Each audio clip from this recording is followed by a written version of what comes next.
sebenarnya korang boleh guna kad tu dekat klinik-klinik yang berdekatan dan kedai-kedai cermin mata yang ada. Contohnya yang ada iaitu Poliklinik An-Nisa, korang boleh dapat diskaun sehingga 20%, dan Kualitas Health iaitu 10%.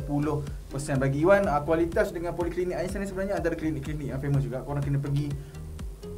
Sebagai pelajar, korang kena menggunakan kad ni dan menggunakan dengan sebaik yang mungkin. Kemudian kedai cermin mata yang korang boleh gunakan iaitu di Focus Point, iaitu korang boleh dapat diskaun sehingga 20% ke 50%. Dan menara optometri macam tadi Wan cakap, korang boleh dapatkan sehingga 60%. Iaitu dekat menara optometri korang boleh dapatkan 10 hingga 60%. So apa lagi korang tunggu? Korang memang kena pergi dan korang kena gunakan kad tu dengan sebaik yang mungkin. Sebab tu Iwan cakap sebenarnya kad diskaun siswa satu Malaysia ni sebenarnya kalau korang gunakan betul-betul, korang boleh dapatkan diskaun sehingga 60%. Kedai makan dan minuman mana yang korang boleh dapat diskaun?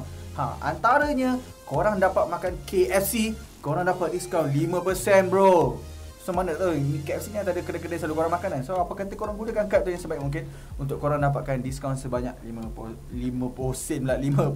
Alright, kemudian ada Daily Fresh iaitu 10%.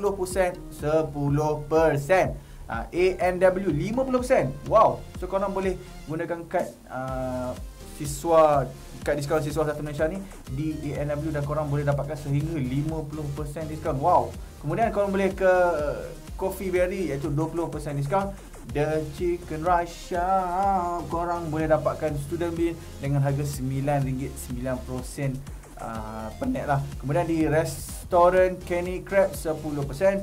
Di Sweet Chat RM12.90 untuk need meals kalau korang gunakan kad diskaun siswa satu Malaysia. Kemudian ada Legend Claypot Biryani House 5%. Dubu-dubu Soul Food RM16.90 net meals. And then My Java Coffee 10% diskaun. Pancake House International RM RM5 ataupun 2 pieces classic pancake korang boleh dapatkan. Kemudian di Station One Product 5% diskaun. Kemudian di Gloria Jeans Coffee 10% diskaun. And then Bangi Kopitiam juga pun korang boleh dapatkan sehingga 10%. So korang buat apa lagi tunggu-tunggu? Memang Iwan ajak korang keluar untuk korang rasakan diskaun menggunakan kad diskaun siswa satu Malaysia.